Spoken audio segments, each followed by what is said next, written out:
Okay, anybody need a handout? I know we got a few more left if anybody needs one. We're still on Psalm 52.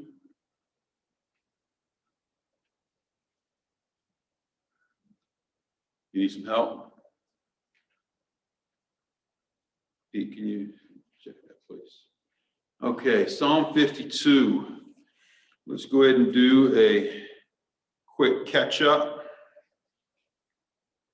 This is called, I call it the futility of serving self. And who is our main character that's being described here? Doeg.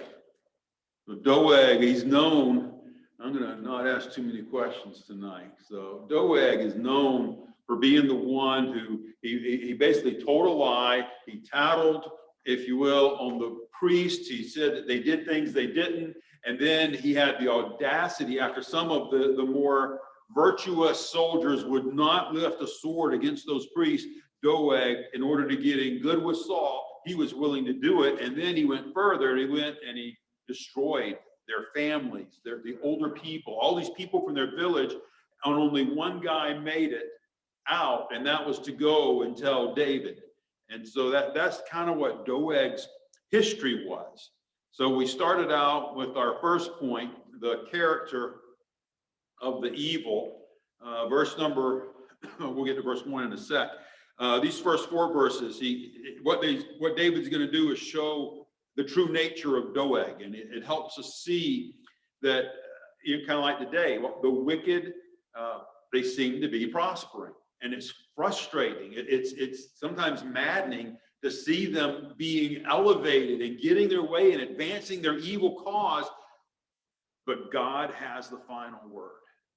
And I don't like going through this process. I don't like seeing the evil win, but I do like knowing this truth that God will have the final word. And, we're going to see a little bit later on where Solomon said, I believe it's Ecclesiastes 7:15, those who are evil, it seems that they have these long lives, they prosper, they do good. And we see this today. We see people who just, they're progressing. One day, God will have the final word. So first thing we saw was he was conceited, but in vain. Conceited, but in vain. David said, why boast thou thyself in mischief, O mighty man? The goodness of God endures continually. So Doeg, he thought he was untouchable. He's proud of it. And again, it sounds just like people today. Nobody's going to mess with me. I've got the world by the tail. I've got it made. And he had this self-satisfaction and just thought he was something special. And I guess, just as a side point with this, sometimes even as believers, we can get this idea. We've got the answers. We're something special. It's all about number one, and it's not. And we've got to keep that in our minds. And that was Doeg's problem. And I like how David can be sarcastic. Why boast thou thyself in mischief, O mighty man? And so he thought he was something mighty, and he really didn't do anything mighty. He just killed some unarmed people. So there was nothing mighty about it. Then we went to point B. It caused problems with his mouth. Verse number 2, thy tongue devises mischiefs like a sharp razor working deceitfully. This is where we looked last time. Doeg, he was wording things in such a way, and this is that devising mischiefs that ruined the lives of other people. That's what he got his joy out of this. He enjoyed ruining people's lives and destroying people in an intentional way. He was doing this, working deceitfully. He knew what he was doing, and he did it. He did it on purpose. And he was like that sharp razor. That tongue can be used to bless, can be used to curse. And in this case, he was using it to curse. He was using it to harm.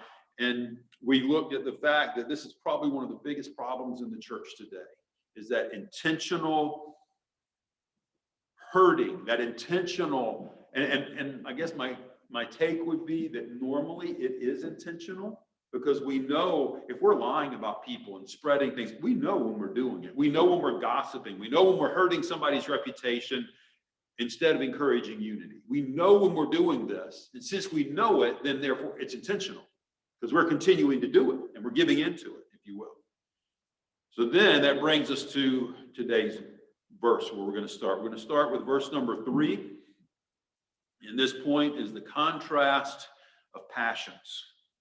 The contrast of passions. Let's have a word of prayer and we'll look at our text. Father, thank you for your goodness. Thank you for loving us. Thank you for being a gracious God. Lord, would you please help us as we look into your word?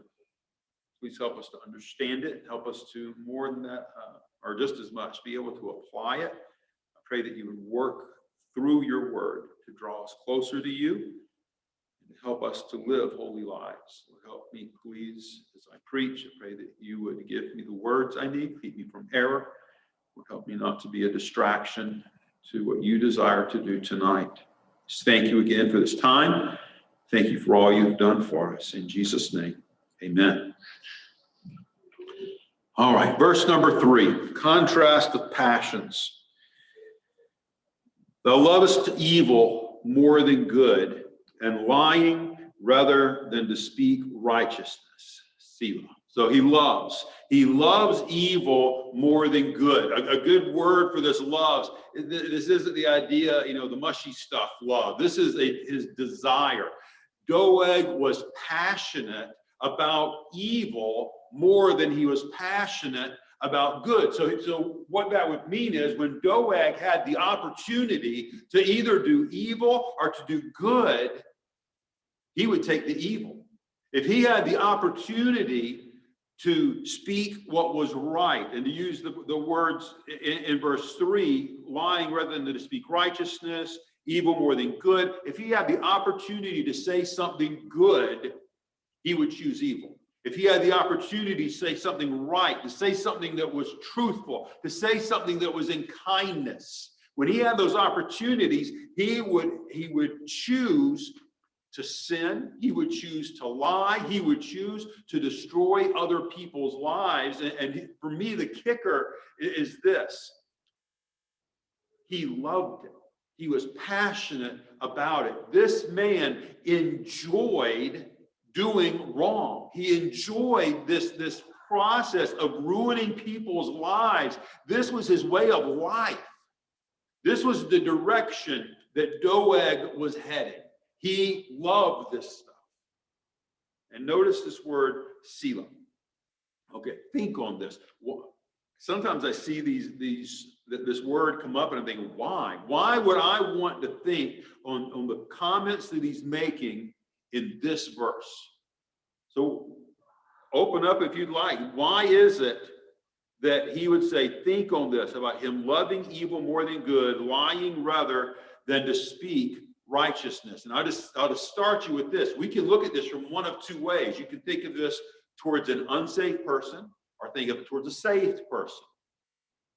So how should we think on this regarding, let's say, unsaved people? Anybody?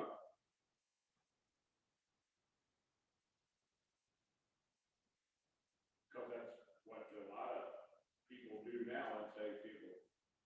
If you move ahead or whatever, like this, for example, politicians, they would do anything and it's all based on lies, Right. and deceit or whatever. Isn't it sad that we can use politics as such? I mean, it is such an applicable, and I'm not trying to beat up or go on that route, but it's just such an applicable example. It's there in front of us constantly. But yeah, unsaved are doing it constantly, all the time. And Romans, I don't like when I have brain freezes. 5:8.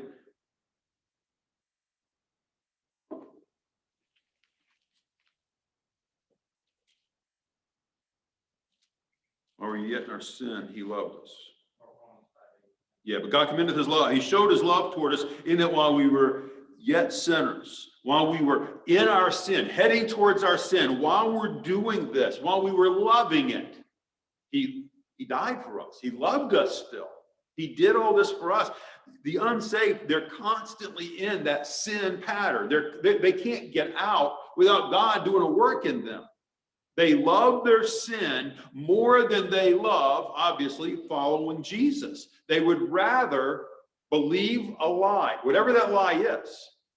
They would rather believe what they've been taught, what they're comfortable with, their own belief rather than to profess Jesus, receive him, his righteousness.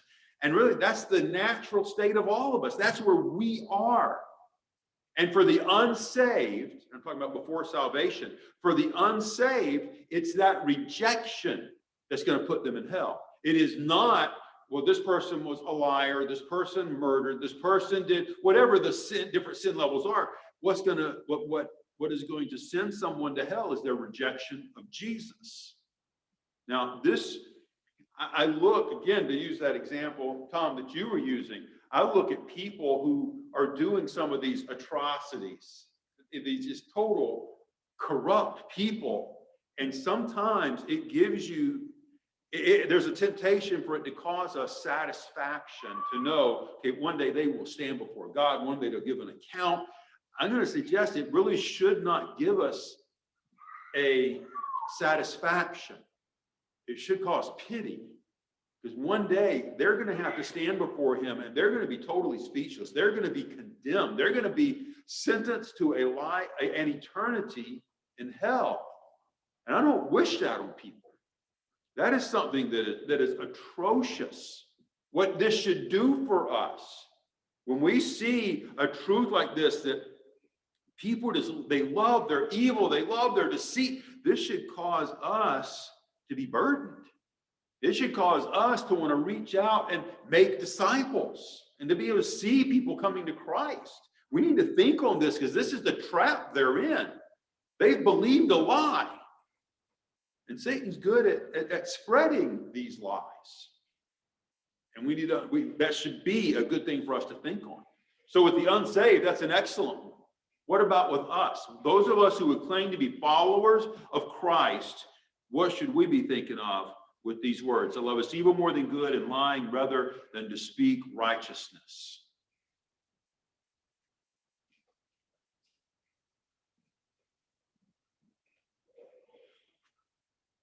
I've got one, so we're okay. If you don't, we're good. Yeah. I don't know if this is what you're looking for, but I mean, as Christians, we have the same flesh that the wicked have. I mean, that part didn't get redeemed, that part didn't get sanctified, doesn't get sanctified. But what we are given is a spirit of love, joy, peace, long-suffering, gentleness, goodness, faith. You know, all these things that God is asking of us, His Word. The night and day is not that we just have it, that we have just, born down and struggle to be good. It's the difference all the way across the board between righteous and unrighteous, and why we should be able to do righteousness is because we have the Spirit, that we have God enabling, filling us. Absolutely. Absolutely. And do we not have that? Oh, this morning I quoted that hymn, prone to wander, Lord, I feel it, prone to leave the God I love. That desire, and like Pete's saying, we don't lose that. We don't lose the flesh. And that's almost heartbreaking. That's what I look forward to, having that gone when we get to be with Jesus and not having those temptations. But we can fall back into that carnal mindset. And we've seen others do it, and if you're honest, you've seen self do it. We do this. So here's what happens when I speak evil of people, when I speak evil to people, am I not choosing evil over good?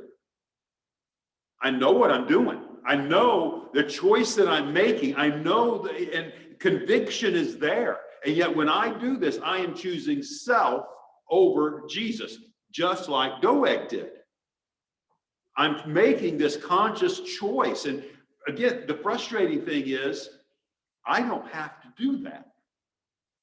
I have been given the ability to live for Jesus. I've been given the power to walk with him.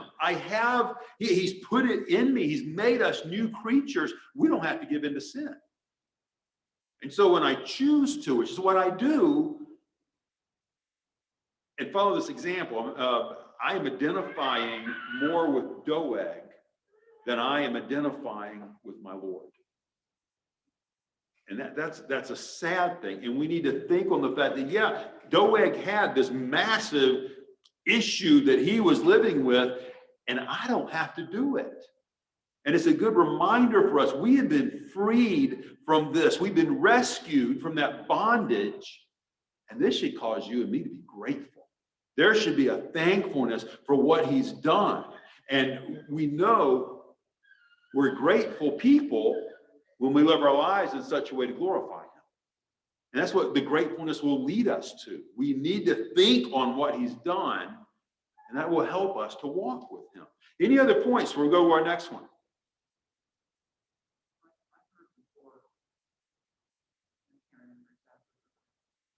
Try to go real loud if you could. People that aren't so smart talk about other people and, whatever, and smarter to talk about more abstract things.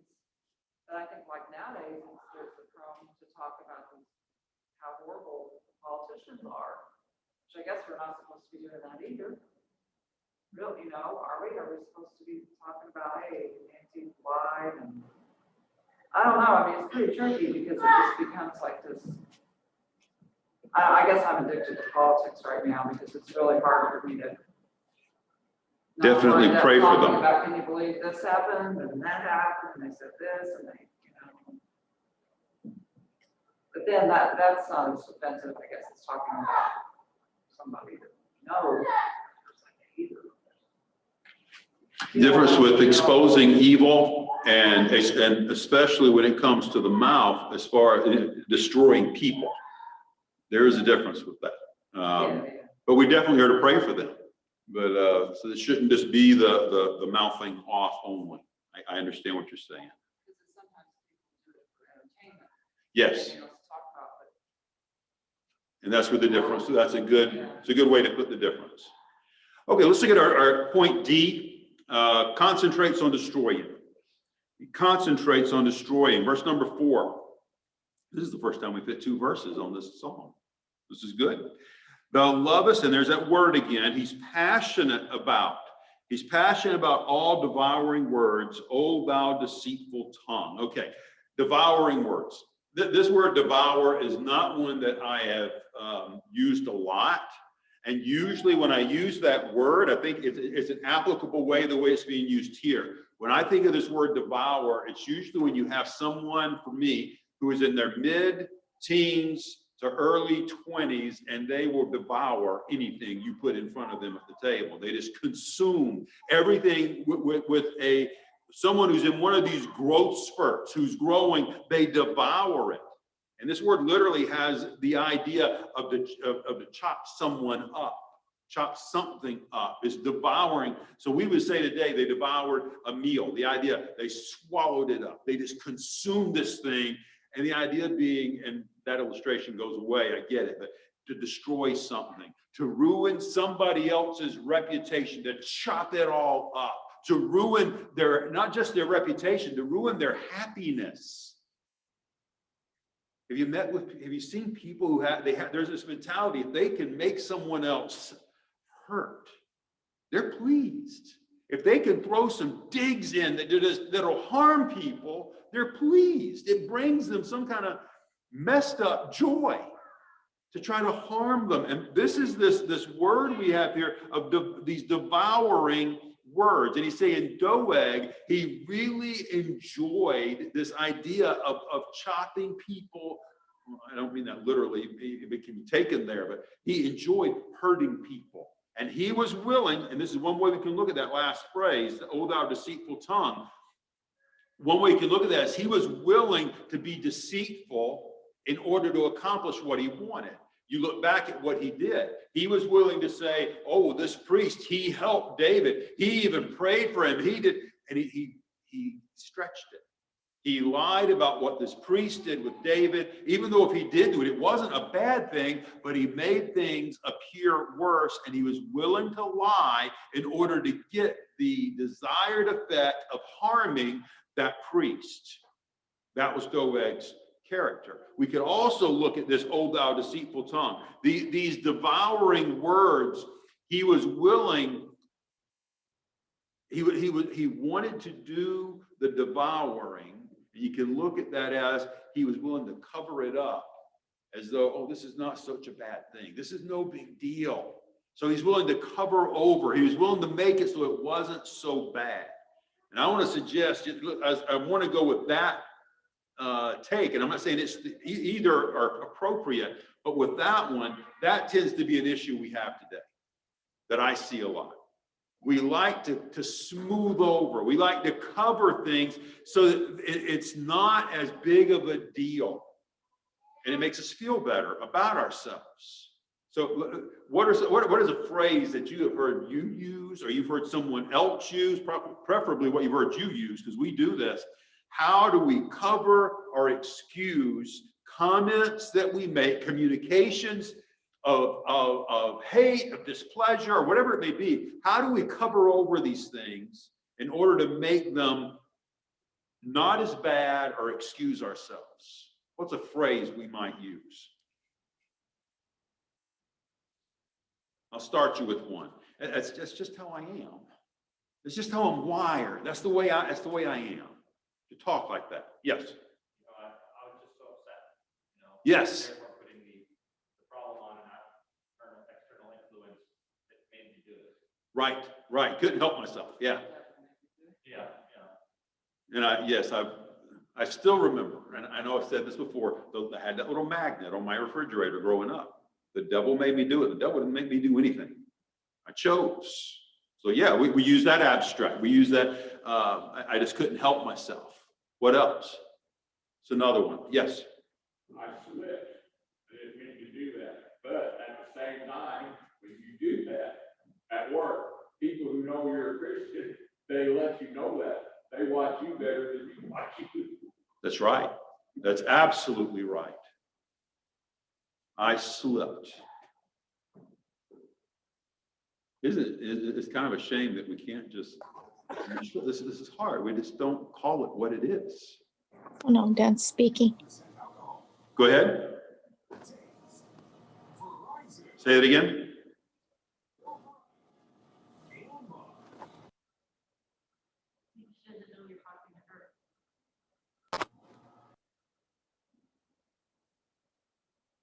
Okay. So another one I had down here, this idea that, well, it's just what I was thinking. I was just thinking. It's just, I don't want to be a hypocrite. I was just thinking as I said. But again, let's smooth it over. How many times have you ever heard this? You should not have said this. But they said, or they did, this is where, look what they did to me. And the idea, it's kind of the same thing. I couldn't help it. Look what they did. And it points back to them. Maybe we can get spiritual with it. I was just calling out their sin. What's the problem with that? Is it right to call out sin? To the person, absolutely. So I don't need to call Pete's sin out to Tom. Never should I need to. That is not appropriate. What else about calling out sin?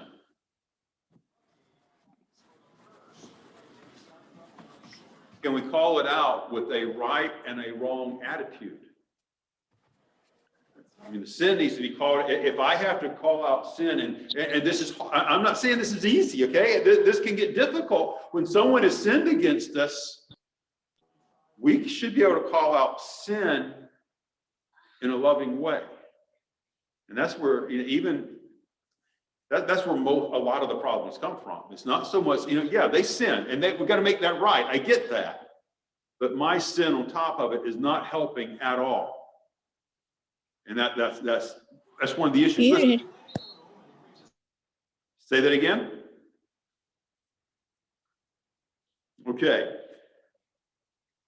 Usually, every one of these examples we just pointed at, really, here's what it does. It points to somebody else's fault, or it points to an outside influence. It does not address the problem as my problem. We don't own it. That's what these excuses do. So if that's what we shouldn't do, what should we do?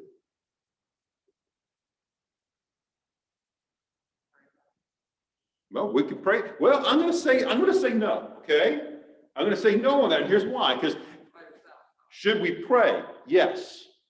But do I need to pray about? I follow what you're saying. Pray about a proper way to respond to it. I'm with you. Good. Do I need to pray about should I do something right? No. We know what we need to do. And I took that in the wrong way. I get it. And that's a good point. Definitely pray for wisdom. How do I respond to this person? That is an excellent one. What are some words that we should use?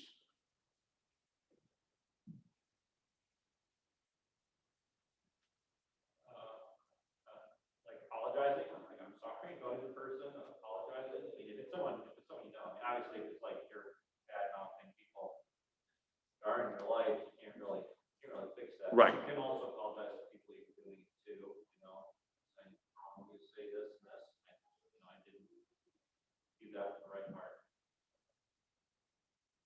There's this one scripture about like, don't be surprised when you hear your servant talking about you because you know that you talked about them before. And sometimes, yeah. Yeah. Like this. Oh yeah. Don't eavesdrop on people because you might hear them say something bad about you, but you know that you said thought bad things about you. I never like people who come to me and said about me either. That's Right. Yeah. You know. It's healthy. It is very healthy for us to own our sin. And these words are very good words for us to have in our vocabulary. I was wrong. Those are good words to put in our vocabulary. And I want to suggest those words are not normal words in our conversation. They're not normal. That takes humility. And I would suggest this in the context of our homes. We want to hear others use those words. We want to hear those words, I was wrong, when we know somebody was wrong. So what I encourage is this, let's make it easy. Let's make someone saying those words easy. Let's receive it. That should cause joy in our lives to hear someone else saying, I was wrong. There should be an immediate reception. There should be an immediate welcoming, not of, I better believe you were wrong, not that kind of welcoming, more of a, I forgive you. Just, make up quick. It should be so fast. We should encourage this I was wrong, because what happens is this, if we don't, if there is that, you better believe you were, attitude, do you really think they're going to want to come say it again? Are we exhorting people to good works when we do that? And the answer is obviously no. We need to encourage doing what's right, so that this I was wrong for practicing this sinful behavior, this sinful anger, whatever it is, will you please forgive me? That needs to be a part of our vocabulary, and it's tough because it does require humility. Here's what's sad. You and I, as followers of Christ, we have been given the power to do what's right. And part of that doing what's right is this confessing, this forsaking of our sin. We've been given the power. It's not sad that we've been given the power. It's sad that we've been given it. We don't take advantage of it. We have everything we need for life and for the godliness that comes after we have life. And Romans 14 makes it real clear. One day, and I don't know what this exactly is going to look like, but one day we'll give an account of our actions. And it's going to be, there will be no deceit. There will be nothing that we can stand by. I mean, it's just known. God knows what we've done. He knows exactly our motives. We're a whole lot better off to be loving and to be submitting to our Lord now and to be serving him now with our words. Instead of giving that account, if you will, instead of having instead of serving our sinful flesh, we're much better off, and not just from the eternal perspective, from the joy perspective now. We get our joy out of following our Lord. It's a lie to believe that something else is going to bring us this joy. And that's exactly why we do it. We think it's going to give us our satisfaction. It's going to give us a joy, and it doesn't. It's a lie. So if we're guilty, we're going to become satisfied as we confess to our Lord. We're going to become cleansed as we do that. We get our joy back, like David asked for in the last psalm. This is where it comes from. And it all goes back up to verse 1. The goodness of God endures continually. His goodness never stops. His kindness never stops. His love for us never stops. Our Lord is good, and he just welcomes us back into fellowship. That's what our God's like, and we should be grateful for this. I don't relish this idea of people who feel like they have a God who, yeah, I'm in a religion, but God's going to pounce on me if I do something wrong. That's not our God. Our God's loving, and we can praise it. That should cause us not to be more, what's the word, loose, not to want to sin more and get away with more because he's loving like this. It should cause us to love him back. That's when we know that we're truly thinking on who our God is. And that's an awesome thing. Okay. Any comments before we close tonight? I enjoyed these two verses. Those were good. Anyone else? Okay. Let's go ahead then and let's close in order of prayer, and we'll be dismissed. Father, thank you for your goodness. Thank you for loving us. Lord, I thank you for your long suffering and continuance to help us and to mold us into your image. Lord, help us to yield to you. Help us to be submissive to you. God, use us to help us to have a desire to be used to further your kingdom. Lord, I thank you that you are continuing that work, and I pray you would help us to be able to continue to be a part of it. Help us this week to glorify you, to strive to glorify you. And I pray that you would continue the work you've started in our lives. In Jesus' name, amen. You're dismissed.